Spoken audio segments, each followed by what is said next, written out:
부동산 개발이라고 되어 있는 부분으로 가겠습니다. 자, 부동산 개발과 관련된 부분에서는요. 먼저 부동산 개발의 뜻이죠. 법에 나와 있는 거고 이게 기출지문이에요. 타인에게 공급할 목적으로 토지를 조성하거나 건축물을 건축, 공작물을 설치하는 행위로 조성, 건축, 대수선, 리모델링, 용도 변경 또는 설치되거나 될 예정인 부동산을 공급하는 것. 근데 이거는 그냥 읽어보시고 다 외지 못해도 좋아요. 그냥 편하게 이렇게 좀 눈에 익을 만큼만 그냥 읽어보시고, 이거보다 중요한 말은 시공을 담당한 행위는 개발의 개념에서 제외된다라는 거예요. 그럼 뭐 시공을 담당한 행위는 뭔데 개발의 개념에서 제외됩니까? 자, 시공을 담당한 행위는 이런 의미예요, 여러분. 자, 이런 건 적을 필요 없어요. 시공사가 부동산 개발업자의 주문을 받아 단순하게 건물을 지어주는 행위, 건물 지어주는 행위 그 자체는 개발의 개념으로 보지 않는다 이거죠. 그래서 시공 담당하는 행위는 개발의 개념에서 제외된다. 좀 더 구체적으로 시행사는 시행을 하죠. 이게 부동산 개발업이에요. 시행사의 시행이 개발업입니다. 개발업자가 주로 시행을 하죠. 그러면 시공사는 시공을 하는데 이건 건축공사업에 해당된다고 하는 거예요. 그래서 시공사의 시공행위는 건축공사업이고 시행사의 시행을 개발의 개념으로 보는 겁니다. 좀 더 구체적으로 묻기를 시행사, 시공사 이런 걸 질문하시는 분들이 계시는데, 여러분 공법 기초 강의 때 들으셨던 내용이죠. 시행사는 뭐냐? 모든 공사의 전 과정을 책임 맡아서 관리하는 회사를 가리킵니다. 그러니까 예를 들면 시행사는 토지 소유자가 시행사가 되기도 하고, 아파트 재건축 같은 거 할 때 아파트 재건축 조합이 시행사가 되기도 하고 그렇습니다.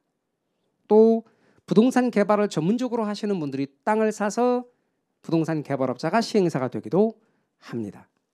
시공사는 시행사로부터 발주를 받아서 단순히 공사만을 담당하는 회사, 우리가 알고 있는 건설회사들 있죠. 그래서 뭐 GS건설이니 대림건설이니 현대건설이니 하는 이런 건설회사들이 시공사가 되는 겁니다. 옛날에는 시행과 시공을 함께 다 했습니다만 지금은 이렇게 분리를 해 놓았어요. 부동산 개발업자가 바로 아까 시행사가 되어지고요. 부동산 개발의 개념은 시행의 개념이라고 여러분이 이해하시면 되고요. 시공을 담당한 행위는 그래서 부동산 개발의 개념에서 제외시켰다. 이렇게 알고 계십시오. 자, 그다음 부동산 개발을 분류할 때 외관에 따라서 분류해 보면 눈에 보이는 거냐, 보이지 않는 거냐, 이 둘을 합친 거냐에 따라서 유형적, 무형적, 복합적 개발로 구분하는데, 토지의 물리적인 변형을 초래하는 행위가 유형적 개발로 건축사업, 토목사업, 공공사업 이런 건 유형적 개발로 보는 거예요. 아울러 토지의 물리적인 변형은 초래하지 않고 이용 상태의 변경을 초래하는 게 무형적 개발인데, 우리가 흔히 부동산 개발이라고 보통 표현하면 복합적 개발을 말하는 경우가 많아요. 그러니까 뭐 예컨대 용도 지역 지구의 지정이나 변경 같은 경우는 부형적 개발인데, 엄격히 구분하면 무형적 개발인데, 우리가 흔히 말하는 부동산 개발이란 이 유무형의 개발이 동시에 같이 이루어지는 행위, 토지 형질 변경 사업이나 도시 개발 사업이나 이런 것들을 가리켜서 복합적 개발이다 이렇게 말한다는 거예요. 부동산 개발의 과정으로 건너뛸 거예요. 자, 교재는 447쪽의 부동산 개발의 과정은 가장 첫 번째 아이디어 단계예요. 구상 단계. 제일 먼저 구상을 해야 돼요. 구상을 하고, 두 번째 단계가 예비적 타당성 분석이에요. 예비적 타당성 분석 단계는 전 실행 가능성 분석이에요. 실행 가능성 분석 전에 하는 것. 근데 왜 예비적 분석을 먼저 하느냐? 아직 토지를 구입하기 전이기 때문에 그래요. 따라서 부지 구입 단계 전 단계이기 때문에 예비적 타당성 분석을 한다. 예비적 분석을 한 다음에 토지를 구입하는, 토지부터 구입했는데 토지 덜컥 구입했는데 타당성이 없더라. 망하는 거예요. 그러니까 예비적 분석을 하는 거예요. 예비적 타당성 분석을 줄여서 소위 예타라고 하는 거예요. 여러분은 기사 같은 데서, 방송 같은 데서 예타 또는 정부가 예타를 면제한다 이런 말을 하거든요. 예비적 타당성 분석 또는 예비적 타당성 조사. 그러면 본격적으로 정부가 토지 구입하기 전에 예비적 타당성 분석을 할 텐데, 이 부지 확보하기 전에 예비적 타당성 분석하는 단계가 시간이 걸릴 텐데, 이걸 면제한다는 얘기는 바로 토지 구입으로 들어가서 사업을 진행하겠다 그런 의지도 되고 실제로 토지 구입 단계도 이미 거의 어디 부분이 확정됐을 때, 뭐 신공항 어디로 확정했을 때 이런 거는 이미 확정이 거의 다 되다 싶으니까 예비적 타당성 조사 같은 거 다 면제하겠다, 예타. 그리고 바로 들어가겠다. 그러면 이제 정부가 그 사업은 어찌하든지 다 하겠다라고 하는 의지를 표명한 것도 되고 그래요. 그렇지만 거꾸로 말하면 그런 조사를 안 하고 가면 나중에 타당성이 없는 그런 사업을 결과적으로 헛돈 들이는 경우도 있어요. 그렇기 때문에 반드시 웬만한 사업들은 예비적 타당성 분석을 먼저 하고 그다음 토지를 구입하고 토지 구입이 됐으니까 타당성 분석을 세밀하게 하는 거예요. 이 세밀한 타당성 분석 단계에서는 첫 번째 공법상 규제 사항들, 각종 규제 사항들을 다 분석해요. 두 번째는 부지 분석도 해야 돼요. 토양 구조물의 지지 능력이 있는지 이런 거 다 따져봐야 된다는 얘기예요. 무슨 말인고 하니 건물을 딱 지었어 멋있게 15층짜리 얼마나 기쁘겠습니까? 가족 친지들 다 불러 모아서 축하 파티를 하려고 테이프 끊고 자 박수 짝짝짝 박수 소리 3번에 빌딩 무너졌어요. 토양 구조물의 지지 능력이 없는 곳에 건물 짓는 바람에. 그러니까 다 따져봐야 된다고. 그래서 공법상 규제 사항도 분석하고 부지 분석도 하고 시장이 어떤지 시장 상황 따져봐야 돼요. 멋있게 지금 뭐해? 다 공실인데 시장 상황도 따져보고 시장 분석 그리고 개발비는 얼마나 들고 개발해서 얻어지는 수익은 얼마나 들 것인지 재정 분석도 하고 세밀하게 타당성 분석을 하는 겁니다. 이것이 끝나고 나면 금융 단계로서 융자를 고려하는 단계입니다. 그리고 건설 단계 택지를 조성하고 건물을 짓습니다. 그리고 마케팅을 합니다. 여러분은 이 순서를 묻는 문제가 시험에 나왔어요. 알고 계셔야 됩니다. 순서 내용이지만 순서를 기억하셔야 된다. 제가 옛날에는 이랬었어요. 이렇게 구전받고 부실공사 금건마 이렇게 했는데 시험에 이렇게 요새는 안 나오고 앞에 있는 걸로 나오더란 말이죠. 그래서 아예부타 금건마 그냥 아예부타 금건마 할 겁니다. 마치 무슨 주문처럼 아예부타 금건마 아예부타 금건마 아는 아이디어 단계입니다. 아이디어 단계의 예비적 분석이 먼저 나와요. 토지 구입하기 전에 아예부타 부지 구입한 다음에 타당성 분석 그리고 금융 단계 건설 단계 마케팅 단계 아예부타 금건마 앞으로 아예부타 금건마는 부동산 개발의 과정 순서입니다. 그 다음 부동산 개발의 위험으로 건너갈까요?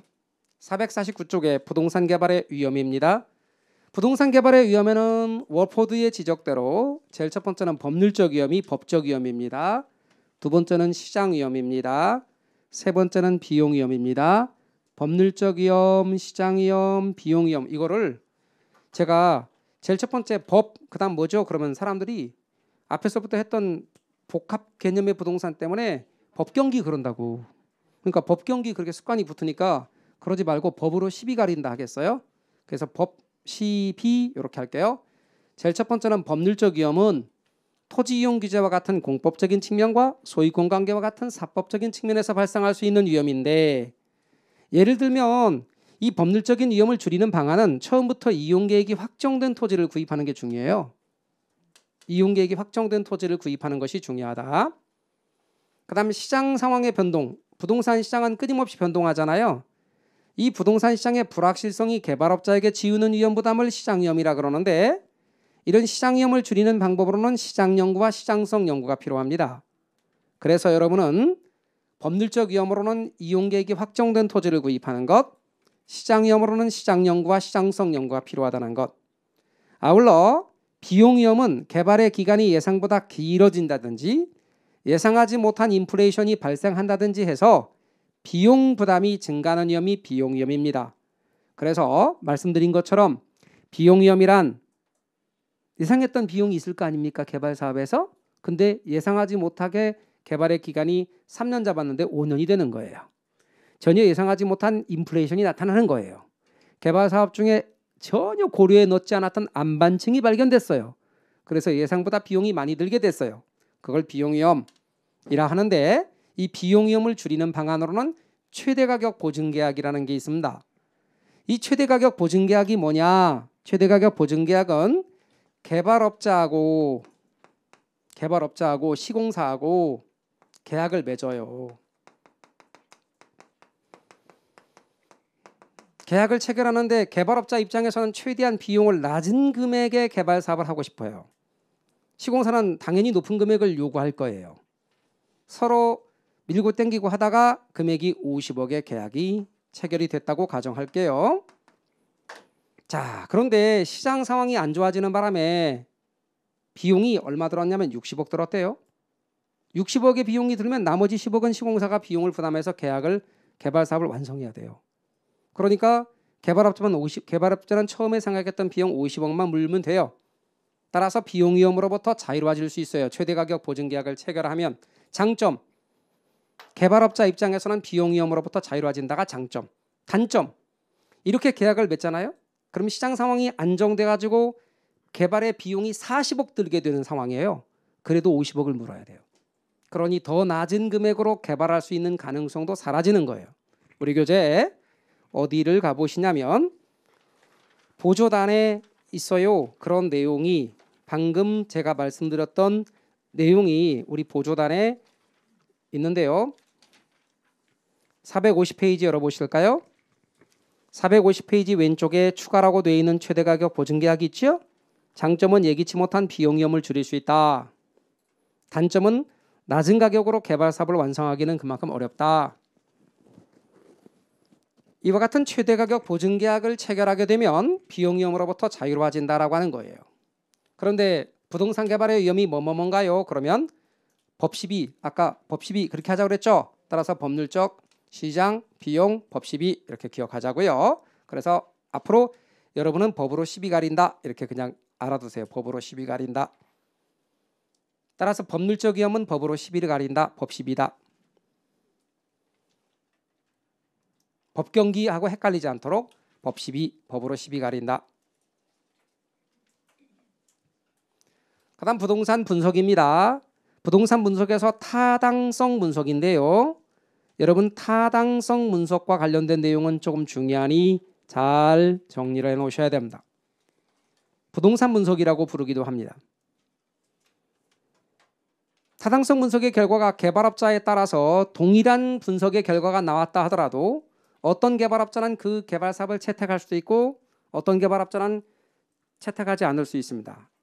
타당성 분석의 결과가 동일한 결과가 나왔다 할지라도 개발업자에 따라 채택이 될 수도 있고 그렇지 않을 수도 있다. 궁극적으로는 개발업자가 채택을 하는 거예요. 그런데 개발업자 갑돌이는 개발 사업을 하고 싶은데 강남에 할 거예요. 오피스텔 사업을. 그랬을 때 가장 먼저 지역 경제 분석입니다. 그다음 두 번째는 시장 분석, 시장 상황을 분석합니다. 세 번째는 시장성 분석, 네 번째는 타당성 분석, 다섯 번째는 투자 분석. 부동산 분석 타당성 분석의 단계 5단계입니다. 그런데 여러분이 유념할 것은 지역 경제 분석부터 시장 분석, 시장성 분석, 타당성 분석, 투자 분석, GCC 이렇게 세 개가 시장 분석이고요. 여기가 두 개가 경제성 분석입니다. 우리는 GCC를 시장 분석으로 할 거고 타2를 경제성 분석이라고 할 겁니다. 에듀윌 유료 회원만의 특별한 서비스.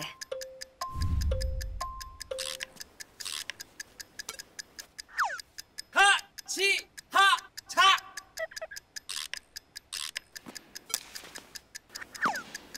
하치하차 정답! 같이 하자 친구야 에듀윌 유료 회원!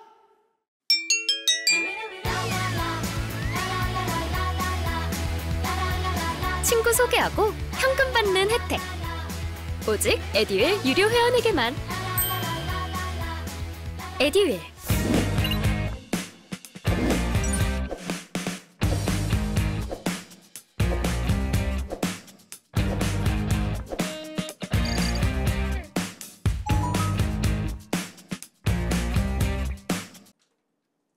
근데 GCC에서 시가 두 개 나오네요. 짧은 놈 두 글자가 더 먼저고 긴 놈 세 글자가 나중입니다. 앞으로 GCC 하고 타2로 구분합니다. 언제나 여러분 GCC는 돈 얘기 안 나옵니다. 타2에서만 나옵니다. 그래서 여러분은 타2는 돈 내고 한다. 타2는 돈 내고 한다. 언제나 돈 이야기는 경제성 분석 타2다. 따라서 우리 지역 경제 분석 이야기 좀 할까요? 개발업자 갑돌이가 오피스텔 사업을 하고 싶은데 어디다 하고 싶다? 강남 지역에 하고 싶다. 자, 그럼 그 강남 지역을 분석해야 됩니다. 그래서 강남 지역의 모든 부동산의 수요와 시장에 영향을 미치는 요인을 분석해야 되는데요. 예를 들어 강남 지역, 강남 3구를 중심으로 해서 분석을 했다 합시다. 거기에 인구, 고용, 소득, 교통. 강남 3구 중에서 강남역 일대에 하기로 한다 합시다. 좀 더 구체적으로 그 지역에 대해 모든 부동산 수요에 영향을 미치는 요인들을 분석했습니다. 방금 말씀드린 인구나 고용이나 소득이나 교통 등을 거시적으로 분석하는 것. 자, 분석을 했어요. 그다음 두 번째는 시장 분석입니다. 특정 부동산, 개발하고자 하는 부동산이니까 오피스텔이에요. 오피스텔의 수요와 공급을 분석하는 겁니다. 그래서 주거용 오피스텔의 강남역 일대의 주거용 오피스텔의 수요는 얼마나 되는지, 공급은 얼마나 되는지를 분석해요. 수요가 많으면 개발 사업 할 만하고 공급이 많으면 개발 사업 안 하는 게 좋아요. 개발 사업의 채택 여부를 따지기 위해서 시장을 분석하는 거예요. 시장 분석이란 수요와 공급을 분석하는 것. 시장성 분석입니다. 두 글자가 먼저 세 글자가 나중이라고 그랬어요. 얘는 개발 부동산, 즉 개발하게 될 부동산. 언제나 부동산 분석도 부동산 개발에 나오는 부동산 분석도 미리 하는 거예요. 앞으로 개발 사업 할 예정인 거예요. 그러니까 이거는 뭐다? 개발하게 될 부동산의 매매나 임대 가능성을 분석하는 것.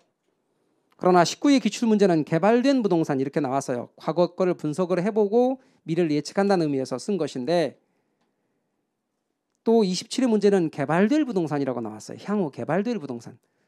또 어떤 회는 그냥 다 빼버리고 개발 부동산이라고 나왔어. 그러니까 이 개발 부동산의 매매나 임대 가능성을 조사하는 거예요. 이 매매나 임대 가능성이 시장성이에요. 매매나 임대 가능성이 있으면 시장성이 있는 거고 매매나 임대 가능성이 없으면 시장성이 없는 건데요. 이런 시장성 분석의 대표적인 예가 뭐가 있다? 흡수율 분석이 있어요. 그럼 우리 잠시 흡수율 분석을 설명하고 돌아오기로 할게요. 자, 흡수율 분석입니다. 흡수율 분석을 흡수 분석이라고도 해요. 흡수 분석이라고도 하는데 우리 책 453페이지에 있는 흡수율 분석의 뜻은 뭐냐? 일정 기간에 특정 지역에 공급된 부동산이 얼마의 비율로 흡수되었는가를 분석하는 거예요. 예를 들어 말입니다, 여러분.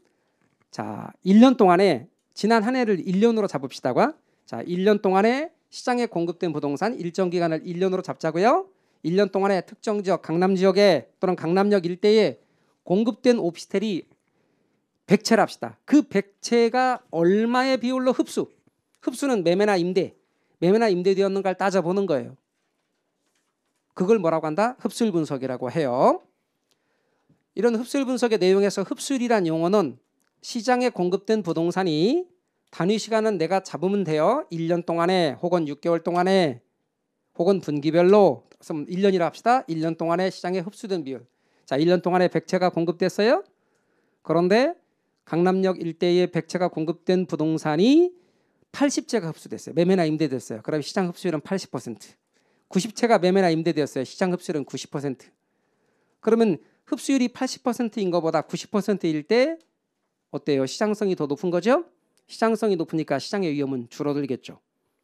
아울러 흡수 시간이요. 흡수 시간이란 공급된 부동산이 자, 지난 1년 동안 공급된 부동산이 시장에서 완전히 흡수될 때까지 걸린 기간이에요. 그러니까 시장에 공급된 부동산이 있어요. 강남역 일대에 100채가 공급됐는데 이 100채가 다 완전히 흡수되는 데까지 걸린 기간이 6개월이면 흡수 시간은 6개월이고요. 1년이면 흡수 시간은 1년이에요. 말뜻 이해가 되셨죠? 그래서 흡수 시간은 짧을수록 유리하다 이렇게 말할 수 있어요.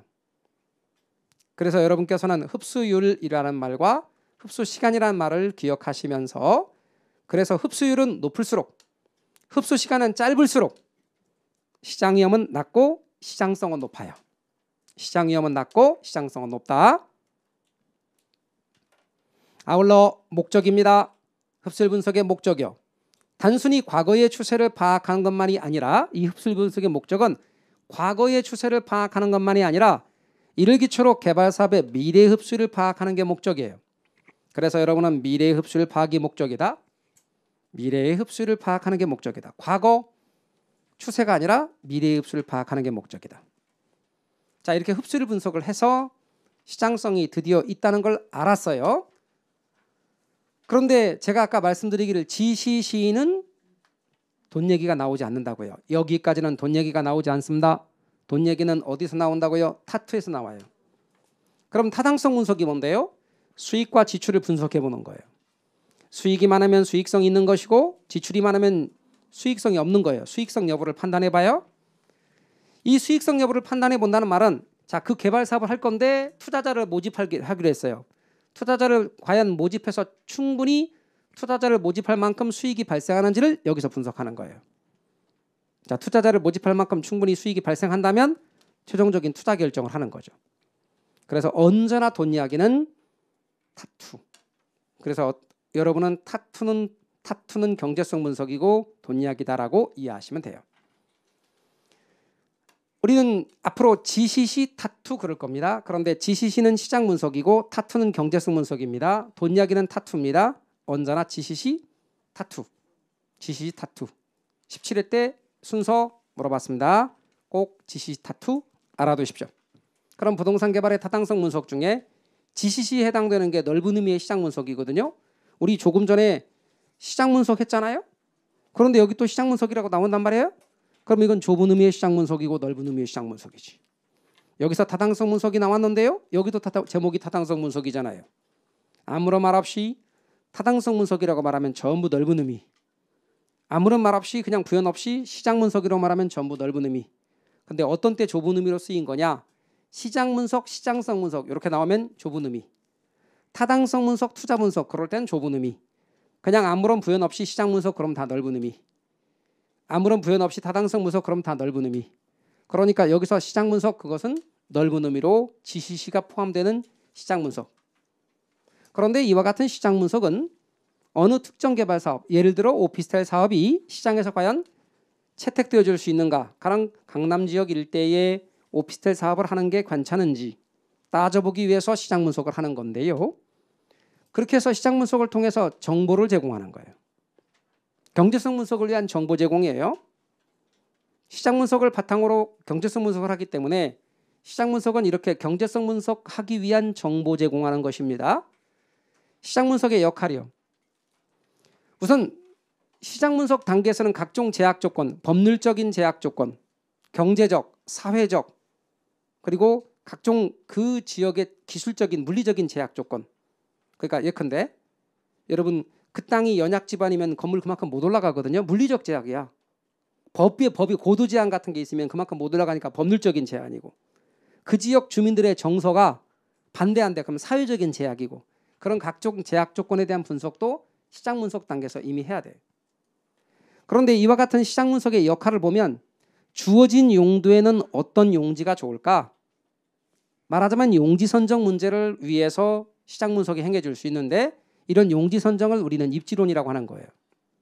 용지 선정의 문제를 입지론이다. 두 번째는 주어진 용지에는, 자, 그 땅에는 어떤 용도가 좋을까? 그 땅에는 어떤 용도가 좋을까? 이건 용도 선정인데, 용도 선정에 관한 문제를 위해서 우리가 시장 분석을 할 수 있어요. 이렇게 용지, 땅 찾아가는 걸 입지론이라 그러고 그 땅의 용도로 선정하는 걸 적지론이라고 부르는 거예요. 그리고 투자할 곳을 찾고 있는, 투자할 대안을 찾고 있는 투자자를 위해서 시장 분석은 행해줄 수도 있고, 기존의 개발 사업을 사후에 검증해보는 차원에서도 시장 분석을 행해줄 수 있어요. 그래서 시장 분석의 역할 알아두시고요. 시장 분석의 구성 요소는 그냥 우선 넘어가셔도 됩니다. 그 다음 타당성 분석에서 경제성 분석을 가보자고요. 경제성 분석이 돈 얘기라고 그랬어요. 시장 분석에서 수집된 자료를 활용해서 개발 사업에 대한 수익성을 평가하고 최종적인 투자 결정하는 것, 이렇게 돈 얘기하는 게 뭐냐면 경제성 분석이에요. 타투. 그래서 여러분은 첫 번째는 수익성 평가하는 것, 두 번째는 투자 결정하는 것. 우리 투자 결정할 때 수년가법이나 내부수익률법이나 수익성 기수법 같은 걸 이용해서 투자 결정하지 않습니까? 그러니까 앞으로 수년간이 내부수익률이니 수익성 기수니 하는 거 나와도 전부 다 경제성 분석. 총수익, 총비용 이런 거 나와도 경제성 분석. 돈 얘기 나오면 세전, 세후 현금 흐름도 경제성 분석. 돈 얘기 나오면 경제성 분석. 타투는 돈 내고 한다는 것 잊지 마시고 경제성 분석. 이렇게 여러분이 이해하시면 됩니다. 방금과 같은 내용들 앞으로 이제 문제 보시면 답이 다 보이게 됩니다. 그래서 개발관리론이 답 찾기가 쉽다고 말하는 거예요. 그다음 개발권 양도제로 건너갑니다. 여러분 462페이지로 건너뛰세요. 중간중간 건너가는 것들은 일단 출제 비중도 좀 떨어지는 부분들이고요. 그다음에 또 하나는 우리가 기본에서 넘어가지만 그중에서 한 번 나온 것도 심화에서는 언급을 할 겁니다. 자, 우선 462로 건너가세요. 462로 건너가시면 개발권 양도제를 TDR, 개발할 수 있는 권리를 양도하는 거예요. TDR. 그런데 여러분 TDR 개발권 양도제는 결론부터 말씀드리고 시작합니다. 우리나라에서 시행하고 있는 제도이다, 시행하고 있지 않는 제도이다? 우리나라는 시행하고 있지 않습니다. 우리나라는 시행하고 있지 않은 제도이다. 그러면 개발권 양도제를 이야기하는 것은 주로 미국의 제도를 중심으로 이야기하는 것이고 우리나라도 시행하려고 검토를 한 적이 있어요. 그랬을 때 우리나라는 만약에 시행한다면 어떤 식으로 시행하려고 했는지를 부연 설명하는 것뿐이지 현재 우리나라에서 시행하고 있지는 않다. 자, 예컨대 잠깐 봐보실래요, 여러분? 여기가 뭐 예컨대 이렇게 기와집도 있는 그런 데예요. 그러니까 문화적 유산 같은 경우가 있기 때문에 개발이 제한되어 있는 거예요. 뭐 북촌이나 서촌이나 아니면 뭐 종로 일대에 뭐 제동이나 이런 데 같은 경우는 좀 개발을 하지 말자는 거예요. 개발이 제한되어 있죠. 그 대신 강남 지역 같은 경우는 개발할 수 있어요. 그래서 이렇게 고밀도 개발이 가능한 그러한 지역이란 말이에요. 그럼 여기는 개발하자. 여기는 개발하지 말자. 그럼 여기 사는 사람들은 개발할 수 없기 때문에 자기의 개발할 수 있는 권리를 사용하지 못해서 재산상의 손해를 볼 수 있겠죠. 그러니까 이쪽에 팔아. 그래갖고 그 손해를 보상하도록 하는 거예요. 자, 그럼 이제 이걸 가만히 보시면서 제가 말씀드리면 여기는 개발하지 못하도록 했대. 왜? 이유는 역사적인 유물 같은 거라든가 문화재라든가 이런 걸 잘 보존하거나 생태 환경 같은 경우를 잘 보호하기 위해서 여기는 개발하지 말자 그러는 거예요. 그러니까 보존 지역 내지는 규제 지역이에요. 그럼 물론 여기까지 기존의 건물은 이렇게 있어. 여기는 개발할 수 있도록 하는 거예요. 그럼 여기 이제 기존의 건물이 있어요. 그런데 현행 법에 의해서 규제 상한선이 여기까지래. 그럼 여기까지는 원래 개발할 수 있어야 돼. 이렇게. 여기까지 개발할 수 있어야 되니까 현행법에서 우리나라식으로 말하면 용적률 상한선이 여기만큼이니까 여기는 개발을 이만큼 할 수 있어요. 이렇게. 근데 여기는 지금 상태에서 규제 상한선이 여기더라도 개발할 수 없도록 현재 이 상태에서 묶어놨기 때문에 이만큼을 더 개발할 수 있어야 되는데 개발할 수 없어. 그럼에 따라서 손해를 보게 되죠. 그걸 재산상의 손해를 보는 걸 우발 손실이라 그런단 말이죠. 이런 우발 손실을 어떻게 보상하느냐? 시장을 통해서 보상한다는 거예요. 그럼 여기는 강남 지역 같은 경우는 지금 법에 의한 용적률 규제 상한선이 이만큼인데 이게 30층이라 해봐. 그럼 30층까지 올릴 수 있어요? 그런데 더 이상 올리고 싶거든요. 50층까지 올리고 싶단 말이야. 그러려면 어떻게 한다? 이렇게 용적률을 얘한테 사오는 거야. 이렇게. 그럼 얘는 이용할 수 없는 어차피 이용할 수 없는 용적률인데 이쪽으로 넘겨주고 그러면 개발을 해. 50층 올리는 거죠. 그러면 사왔으니까 어떻게 돼요? 여기서 얻어지는 이 이익 가지고 결과적으로 보상이 이루어지는 셈이죠. 그럼 이 사람들의 손해를 보상해주는 방법. 이게 뭐다? 개발권 양도지. 우리식으로 용적률 이전제로 제가 부연 설명한 거예요. 그러면 얘는 도심지의 역사적인 유물을 보존하거나 생태환경을 보호할 목적으로 시행하는 제도였고 오늘날 토지용 규제 방안의 하나로 정착이 된 제도입니다. 그리고 공중공간을 활용하는 방안, 사적 공중권 활용 방안, 공중권 활용 방안 얘가 이용할 수 없는 권리를 공중공간 이용할 수 없는 권리를 얘한테 판 거죠. 공중권 활용 방안의 하나다.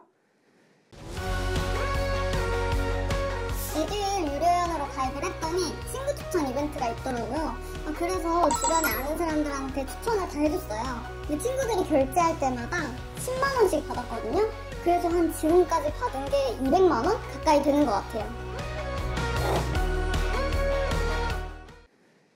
소유권과 개발권의 분리라는 저 말은 미국의 개발권 양도제를 그대로 표현한 말이에요. 여러분 우리나라의 소유권은 민법에서 공부하기를 사용, 수익, 처분할 수 있는 권리가 함께 있는 절대적 권리입니다. 거기서 어느 하나만을 따로 분리하는 권리가 아니라 합쳐져 있는 하나의 절대적 권리입니다. 그런데 미국의 소유권 개념은 그거 말고도 사용, 수익, 처분할 수 있는 권리 이외에도 환경권이라든가 개발권이라든가 이런 것들이 있는데 각각의 권리들이 모인 권리의 집합체 개념으로 이해합니다. 그래서 이해를 위해서 과일로 빗대서 말하면 우리나라의 소유권 개념은 사과처럼 껍질을 벗겨도 분리될 수 있는, 알맹이가 분리될 수 있는 과일이 아니고 하나로 되어 있는 과일이라면, 미국의 소유권 개념은 귤이나 오렌지처럼 껍질을 벗기면 과일 알맹이를 분리할 수 있는, 그래서 그 하나만 떼어낼 수 있는, 그래서 소유권으로부터 개발권만 분리해서 양도할 수 있는, 그래서 핵심이 뭐냐면 소유권과 개발권의 분리가 핵심입니다. 이런 개발권 양도제를 우리나라로 가져오기 위해서는 소유권에서 개발권을 분리한다는 개념이 잘 안 되므로 우리는 어떻게 했다? 내가 이용할 수 없는 용적률을 넘긴다. 그래서 우리는 개발권 양도제를 용적률 이전제 개념으로 도입하려고 했었어요. 용적률 이전제 혹은 용적률 이양제, 이런 개념으로 도입하려고 했다. 자, 그다음에 토지 소유자의 재산상의 손실을 시장을 통해서 보상이 이루어지는 거예요. 시장을 통한 보상. 여러분, 공적 자금 투입을 통해서 보상하는 게 아니라 시장을 통해서 보상한다. 시장을 통해서 보상한다는 거예요. 그리고 여기에 손해를 보상을 통해서 손해를 어느 정도 해결해 주니까 형평성을 높일 수 있다. 형평성을 제고한다. 높인다는 말이에요. 따라서 형평성을 높일 수 있다는 특징이 있죠. 그러면 개발권 양도제가 갖고 있는 장단점을 보면 첫 번째 장점은 형평성 문제가 어느 정도 해결이 돼요. 생태환경 보존에도 효과적이죠.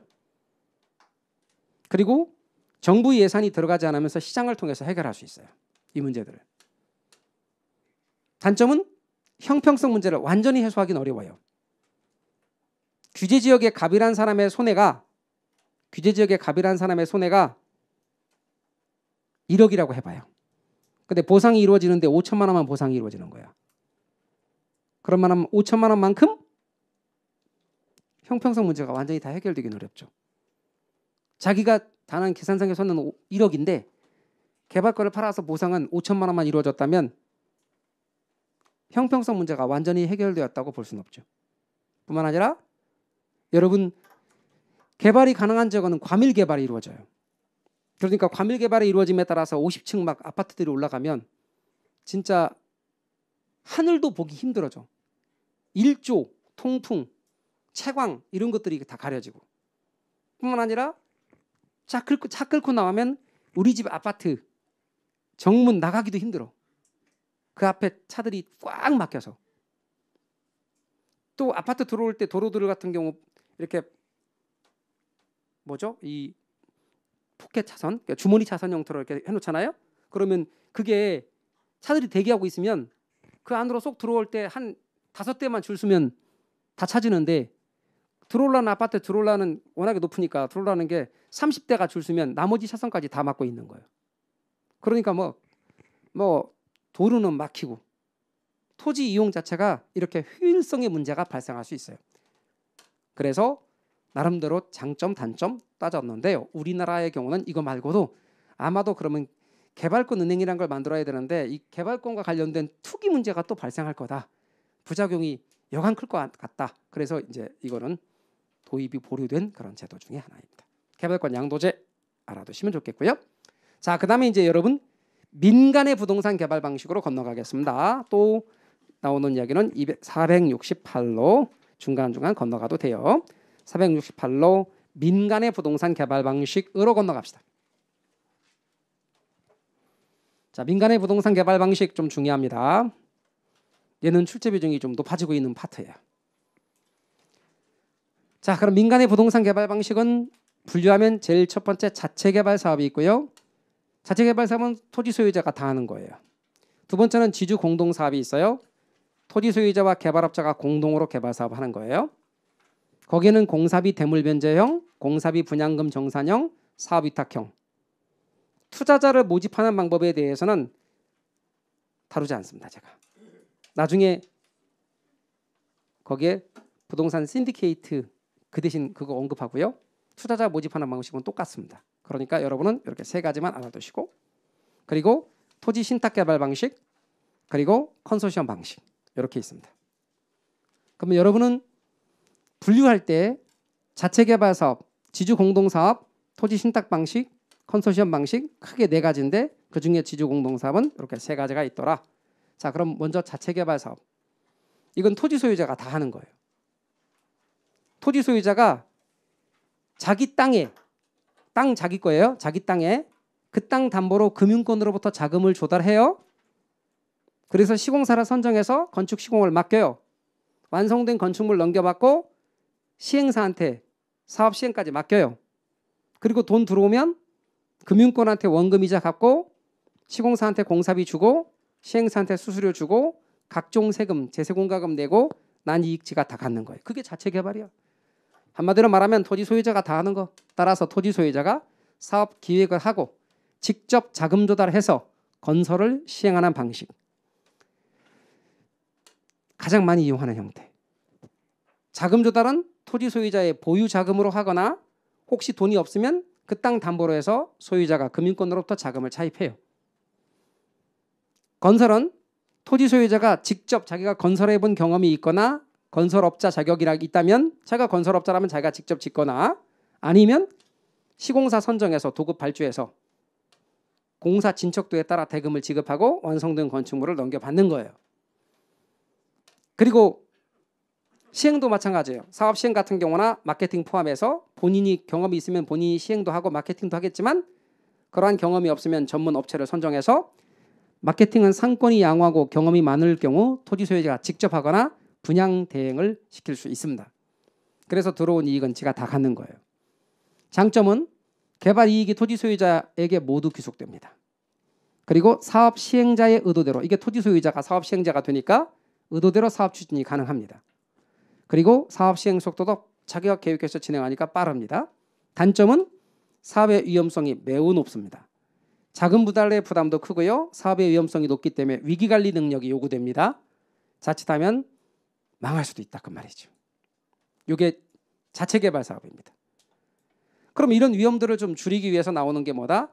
토지 소유자는 토지를 대고 개발업자는 개발의 노하우를 대서 토지 소유자와 개발업자가 공동으로 사업하는 게 뭐다? 지주 공동사업. 지주는 토지 소유자를 가리키는 거예요. 그래서 여기서부터 등장하는 건 토지 소유자고 개발업자 둘이 등장해. 세 가지는. 자, 그럼 먼저 토지 소유자는 토지를 제공하고 개발업자는 개발의 노하우를 제공하여 서로의 이익을 추구하는 형태. 이게 지주 공동사업입니다. 지주 공동사업에서는 꼭 이렇게 토지 소유자와 개발업자가 등장한다는 거 알아두세요. 자, 그 다음에 불확실하고 위험도가 큰 부동산 개발 사업에 대한 위험을 지주, 토지 소유자와 개발업자 간에 분산할 수 있는 장점이 있습니다. 또 지주 공동사업의 경우는 공사비 대물 변제형, 분양금 공사비 지급형 이 공사비자를 맞추기 위해서 앞으로 이걸 빼도 되고 분양금을 먼저 해도 되고 그렇습니다. 그래서 공사비 분양금 지급형 해도 되고 분양금 공사비 지급형 해도 되고 그 다음에 사업위탁형 이렇게 세 가지가 있겠습니다. 아까 투자자 모집하는 방식은 여기다 안 한다 그랬어요. 이렇게 세 가지만 알면 돼. 한 번도 나온 적 없고. 자, 그렇다면 이 두 가지를 비교하면서 앞으로 공사비자 붙는 저 두 가지를 이야기하겠습니다. 자, 먼저 공사비 대물 변제형이 있고 공사비 분양금 지급형이 있는데 자, 지금부터 메모하지 마시고 이건 그리지도 마시고 그냥 여러분 설명을 하기 위해서 한 거니까 따라 그릴 것도 없고 잘 보세요. 자, 여러분 토지를 갖고 있는 사람은 토지 소유자겠죠? 근데 이 토지 소유자를 여러분 이 두 가지에서는 뭐로 이해하시라? 예, 시행사로 이해하세요. 앞으로 공사비자 붙는 두 가지에서는 토지 소유자가 시행사다. 그러면 시공사 선정해야죠. 개발업자가 시공사야. 그런데 토지 소유자는 토지를 갖고 있겠지. 그리고 개발업자가 누구라고요? 시공사야. 그러면 이제 개발업자가 개발업자한테 맡기겠죠. 그래서 개발업자가 자금을 조달해서 토지 소유자의 땅 위에다가 건물을 이렇게 짓는 거야. 건축 시공을 얘가 해. 그러니까 얘는 자금 조달과 건축 시공을 해서 건물을 져요 이렇게. 그러면 얘는 뭐다? 시행사니까 사업 시행을 하겠지. 그러면 얘는 두 개가 토지 소유와 사업 시행이고 얘는 두 개가 자금 조달과 건축 시공이고 총 5가지를 따질 건데 그럼 이익은 어떻게 한다? 둘이 함께 나누는 거야 이렇게. 그래서 앞으로 토지 소유, 자금 조달, 건축 시공, 사업 시행, 이익 귀속 이 5가지를 따져볼 때 토지 소유와 사업 시행은 시행사가 하고 자금의 조달과 건축 시공은 시공사가 해서 이익을 공유하는 형태예요. 앞으로 공사비자 붙는 공사비자 붙는 공사비자 붙는 공유한다고요. 따라서 이익을 공유한다는 말은 공자 붙는 거에만 공유한다. 이렇게. 그래서 여러분은 이익을 공유한다라고 하는 거 잘 기억하시되 공사비를 지급할 거라고. 근데 공사비를 지급하는 방식에서 둘이 갈려. 공사비를 이렇게 했대. 얘한테 주는데 여기 건물의 부분을 공사비 쪽으로 준대. 그럼 토지가격 비율과 건축비 비율로 나누어서 얘가 갖고 있는 토지가격 비율과 얘가 된 공사비 비율로 나누어서 그만큼을 공사비 쪽으로 주는 거예요. 대물변제하는 거지. 그게 대물변제형. 그렇지 않고 아예 분양을 해. 분양을 해서 분양 수익금으로 분양금으로 정산하는 거야. 그게 분양금 정산 방식. 가장 일반적인 게 분양금 정산 방식. 그런데 여기서 기억할 거는 이런 복잡한 내용들이 아니라 이익을 공유한다는 거 이거 기억 잘해서 이게 중요한 거예요. 공사비 공유, 공사비 공유 이렇게. 공사비자 나오는 건 이익을 공유한다고. 자, 그다음에 이 둘의 경우를 지금까지 말한 걸 갖다가 정리 비교해 보려고 그래요.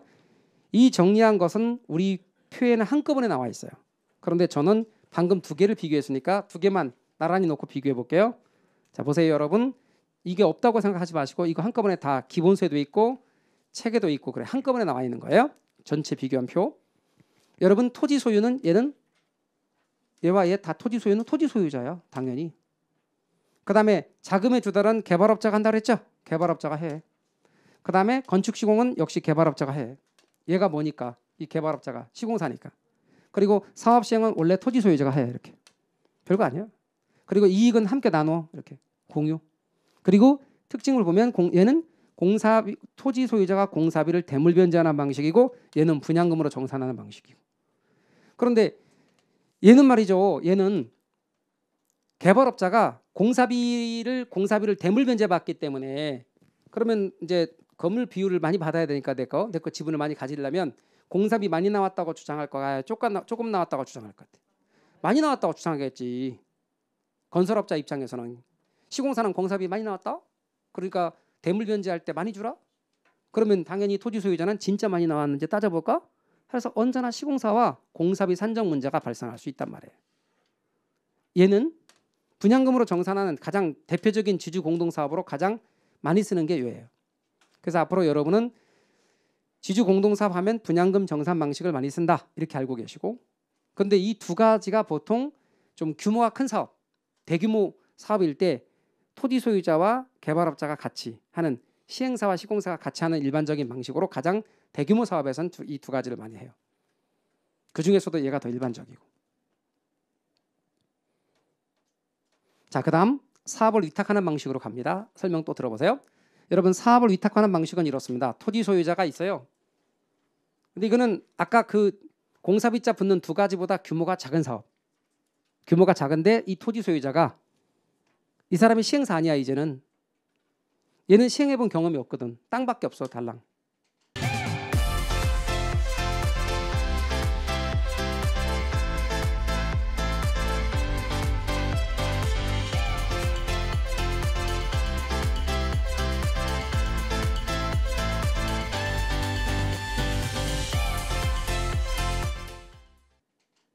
그래서 전문 영역을 얘한테 맡기는 거야. 개발업자한테. 그래서 토지 소유자는 일단 토지를 소유하고 있어요. 그리고 돈도 얘가 조달해야 돼. 금융권에 이 땅 담보로 해서 자금 조달할 건데 일단 개발업자한테 잘 모르니까 시공과 시행을 맡기는 거야. 계약을 하고 개발을 위탁하는 거예요. 이렇게 해서. 그 대신 소유권이 이전되진 않아요. 그러면 소유권이 이전되지 않는단 말은 개발 사업을 하는데 개발업자가 토지 소유자 명의로 개발 사업을 한다는 거예요. 그러면 이제 돈은 누가 되느냐? 얘가 이 땅 담보로 금융권으로부터 자금을 조달하고 나면 건축 시공은 누가 하느냐? 얘가 시공과 시행을 하는 거예요. 그럼 얘가 시공과 시행을 하는데 시행을 할 수 있는 능력이 아니라 개발의 경험만 있는 사람이라면 얘가 시공사 선정하고 시행사 선정하는 거예요. 근데 먼저 시공사 선정해서 건축 시공을 이렇게 하고 그리고 나서 시행사 선정해서 사업 시행까지 하고 그래서 돈이 들어오면 그 돈은 그대로 얘한테 가는 거예요. 돈이 얘한테 다 갔죠. 그럼 얘는 뭐 받아야 될 거 아니냐고. 뭘 받느냐? 수수료 받아. 위탁 수수료. 위탁 수수료 수취한다. 그래서 얘는 토지 소유자가 개발업자에게 사업 시행을 의뢰하고 개발업자는 사업 시행에 대한 수수료를 취하는 방식이에요. 그러면 우리가 최종적으로 기억할 게 있는데 탁자가 붙었죠. 앞으로 탁자 붙는 거는 수수료. 탁 수수료. 탁은 수수료야 무조건. 위탁은 위탁 수수료. 신탁은 신탁 수수료. 그럼 얘가 수수료를 받나만 이익이 얘한테 다 간다는 얘기야. 이익이 얘한테 다 가요. 그리고 소유권 이전되지 않았죠? 그자 그러면 제가 빨갛게 표시한 3개 수수료 받는다. 이익은 토지 소유자에게 간다. 소유권 이전되지 않는다. 딱 3개만 기억하시면 돼요. 앞으로 위탁에서는 요 3개만. 위탁 수수료 받는다. 그리고 탁자 나오면 수수료고 이익은 한쪽 토지 소유자에게 다 간다. 소유권 넘어가지 않는다. 이것만 여러분이 기억하시면 된다. 그림 다 필요 없습니다. 그래서 정리해 드릴게요. 토지 신탁 방식과 함께 비교하면서 정리할 거예요. 자, 신탁 방식 먼저 볼까요? 아까는 위탁 방식, 이제는 신탁 방식. 여러분 위탁 방식은 어쨌거나 토지 소유자가 자금 조달해야 돼요. 근데 그게 또 용이하지 않아요. 그러니까 어떻게 하냐면 아예 신탁회사와 계약을 맺고 신탁회사에 모조리 맡기기로 한 거예요. 그래서 누가 등장해요? 신탁회사가 등장해요. 그러면 신탁계약을 체결해요. 그러면 신탁을 원인으로 해서 토지의 소유권이 넘어가는 거예요. 얘는 소유권 넘어갑니다. 신탁이 원인으로 돼서 소유권이 넘어가고 뭘 받아요? 얘는 신탁 수익증권을 받는데 토지 소유자 이제는 얘 토지가 아니고 얘로 넘어온 거예요. 이제 형식적이긴 하지만 그리고 얘는 신탁 수익증권을 받아. 그러면 신탁계약이 체결됨과 동시에 얘는 더 이상 토지 소유자가 아니고 신탁법에서 위탁자라 불러요. 얘는 신탁법에서 수탁자라 불러요. 참고로 민법에서는 얘를 신탁자라 불러요. 민법에서는. 근데 민법과 신탁법 중에서 어느 게 특별법이다? 신탁법이 특별법이에요.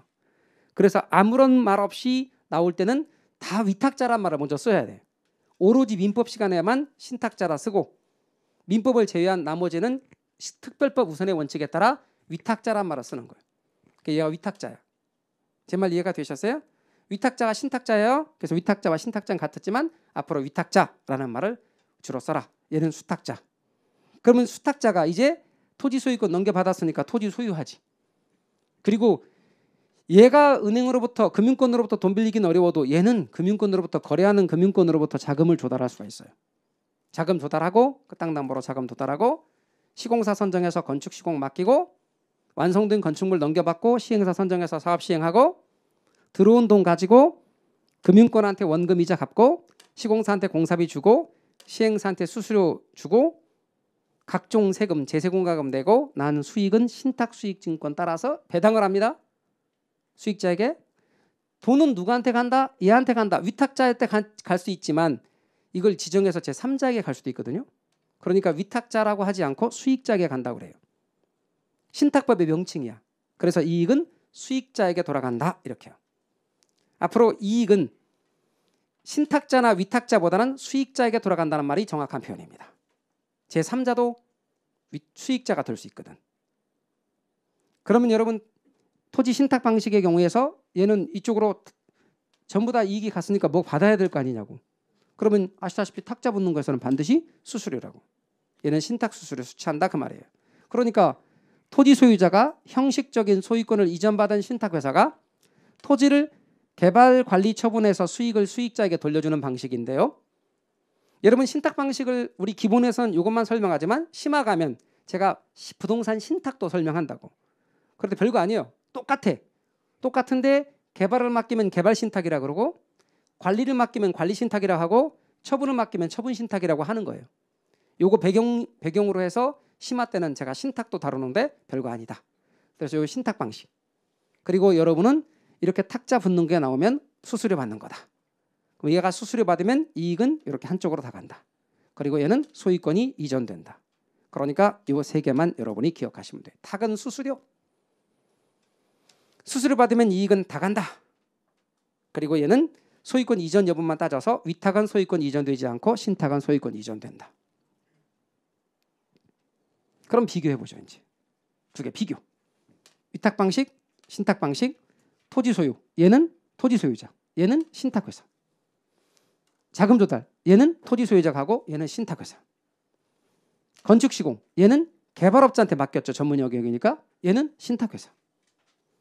사업 시행. 개발업자한테 맡겼죠. 얘는 신탁회사. 다 신탁회사. 그리고 이익은 얘는 원래 토지 소유자에게 돌아가죠. 얘는 토지 소유자를 하지 말고 뭐라고 하기로 했죠? 수익자에게 돌아가죠. 특징, 사업 위탁 방식은 개발업자에게 위탁 수수료를 주고 사업의 전 과정을 위탁하는 방식이라면 신탁 방식은 신탁 수수료 주고 신탁 개발을 맡기는 방식. 위탁 방식의 경우는 대개 소규모 개발 사업. 아까 공사비자 붙는 두 개는 대규모 개발 사업, 얘는 소규모 개발 사업. 그리고 얘는 신탁 회사가 다 하기 때문에 신탁 수수료가 높아요. 그러다 보니 신탁 수수료 협의 문제가 발생할 수 있다. 이렇게 말하는 거예요. 그다음 컨소시엄 방식이라는 게 있어요. 컨소시엄 방식은 대규모 개발 사업에 있어서 사업자금 조달, 여러 한 개 건설회사가 하기 버거우니까 여러 건설회사가 사업자금 조달하거나 상호 기술 보완 등의 필요에 의해서 법인 간에 컨소시엄을 구성해 건설회사 3개가 혹은 4개가 컨소시엄을 구성해서 사업을 진행하는데 그중에 어느 하나가 대표이사가 되거나 별도로 연합법인을 설립을 하는 거예요. 그래서 아까 했던 것처럼 토지 소유자, 그런데 아까 여러분 지주 공동사업 중에 공사비자 붙는 두 개의 원리와 똑같아요. 토지 소유자가 토지를 소유하고 컨소시엄, 개발업자 자리를 여러 개 회사가 컨소시엄을 구성해서 컨소시엄 회사가 만든 거야. 얘가 자금 조달하고 건축 시공을 얘가 하는 거야. 그러면 얘가 사업 시행을 하고 이익은 함께 나누고 그러면 거기에 따라서 공사비 지급하고. 다만 지주 공동사업의 원리를 컨소시엄 회사가 할 뿐이다 라는 것이고, 이것의 장점은 사업의 안정성을 확보할 수 있다. 상호 기술 보완할 수 있다. 단점은 사업 시행에 여러 관계들이 참여하니까, 여러 건설회사가 참여하니까 시간이 오래 걸리고 그 출자 회사 간의 이해 조정도 필요하다. 아울러 책임 회피 현상이 나타날 수 있다. 요건 단점. 그래서 컨소시엄 방식 알아두십시오. 자, 그 다음에 여러분 민간 투자 사업 방식이라고 475페이지로 가봐요. 민간 투자 사업 방식이라는 게 있는데, 이게 뭐냐면, 이 민간 투자 사업 방식이 뭐냐면 여러분 사회 기반 시설, 사회 기반 시설이 SOC, 다른 말로 사회 간접 자본 시설이라고도 해요. 이걸 뭐라고 하냐면 사회 기반 시설이라고도 하고 사회 간접 자본 시설이라고도 하는데, 우리가 소위 SOC라고 하는 게 이거야. SOC, 사회 간접 자본 시설. 뭔데? 도로, 터널, 공항, 항구, 뭐 이런 것들이 전부 다 사회 간접 자본 시설 아닙니까? 원전도 마찬가지일 수 있고. 그런데 말입니다, 여러분은 민간 투자 사업 방식에서 BTO와 BTL을 구분할 줄 알아야 돼. 그럼 BTO는 뭔데요? 자, 메모 중단하시고 설명 들어보세요. BTO 방식은 이런 얘기예요. 민간 기업이 도로를 건설한대. 근데 민간 기업이 잘하거든. 따라서 민간 기업이 건설회사가 도로를 건설해, 빌드. 근데 이런 SOC, 사회 간접 자본 시설 또는 사회 기반 시설은 소유권을 공공이 가지는 게 바람직하니까 얘한테 소유권을 트랜스퍼 넘겨준대. 얘가 지어서 소유권을 넘겨준대. 도로 건설에서 소유권 넘겨주고 공공으로부터 운영권을 부여받는 거야. 30년간 운영할 수 있도록 운영권을 부여받았대. 그럼 30년간 운영을 해야 되니까 운영을 할 겁니다.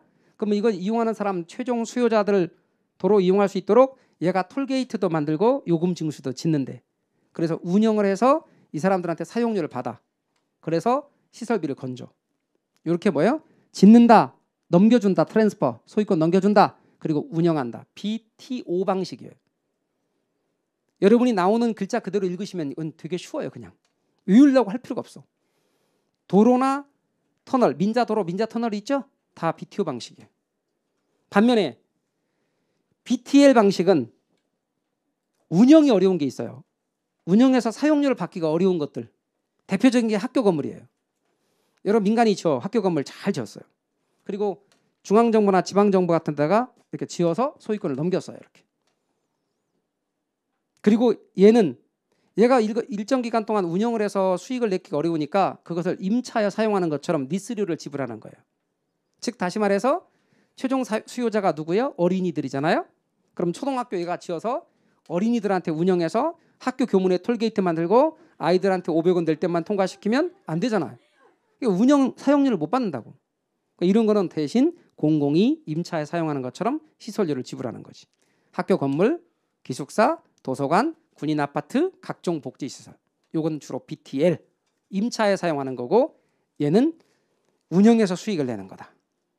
이 틀을 먼저 기억하는 게 중요합니다. 그런데 여러분, 이것과 순서가 살짝 바뀌는 BOT가 있어. 그럼 BOT는 뭔데? 잘 봐봐요. BOT는 짓는다야. 그래서 먼저 지었고 그다음에 운영을 해서 수익을 먼저 뽑아먹어. 오퍼레이트. 지어서 운영을 해서 수익을 뽑아먹고 나중에 트랜스퍼 넘겨주는 거야. 얘는 짓는다, 소유권 넘겨준다, 운영해서 수익을 뽑는다인데 얘는 짓는다, 운영해서 수익을 뽑고 나중에 넘겨준다야. BOT. BTL과 BLT. 얘는 짓는다, 그리고 먼저 임대료 먼저 받는다, 그리고 나중에 넘겨준다야. 얘는 짓는다고 넘겨주고 임대료 받는다인데 얘는 짓고 임대료 받고 나중에 넘겨주는 거야. 그 다음 BO. T가 없어. 소유권 이전이 없다는 뜻이죠. 가운데가 뭐다? 짓는다. 그리고 이 O가 뭐냐면 오운, 지가 갖는다. 지가 소유한다. 지 소유권은 갖고 오퍼레이트, 운영한다. 지어서 지가 소유권 갖고 운영하는 골프장 같은 경우는 BOO. 뭔 얘기인지 아셨죠? 그러면 이렇게 감을 잡으셨다면 우리 문제를 한번 보자 이 말이에요. 477쪽에 있는 기출문제. 다음에서 설명하는 민간투자 사업 방식은 477쪽에 있는 내용입니다. 거기서 문제에 477쪽에 있는 2번에 있는 내용입니다. 자, 2번에 있는 내용의 경우를 보면 거기에 이렇게 돼 있어요. 시설의 준공과 함께 시설의 소유권이, 자, 지었어요. 소유권이 정부에게 귀속됐어요. BT죠. 그리고 나서 사업 시행자가 정해진 기간 동안 운영권 가지고 수익을 내는데 수익을 내는 건 오퍼레이트잖아. 있는데야 BTO잖아. 그리고 거기다 답을 아예 확정시키는 게 도로 터널 나오면 요금 징수 받으니까 그냥 BTO 맞네. 그래서 답은 어느 거냐 이거지. 얘가 답이지롱 하고 보여주잖아요. 됐나요? 그렇게 답 찾습니다. 별거 아니에요. 진짜 쉽죠. 이렇게 하나씩 하나씩 내용을 우리가 학습해 가면서 내용 익혀갈 거예요. 그러면 여러분 생각보다 괜찮게 이렇게 스무스하게 해서 합격점에 도달하게 됩니다. 우리 쉬었다가 경제 기반 이론 들어갈게요. 쉬었다 합니다.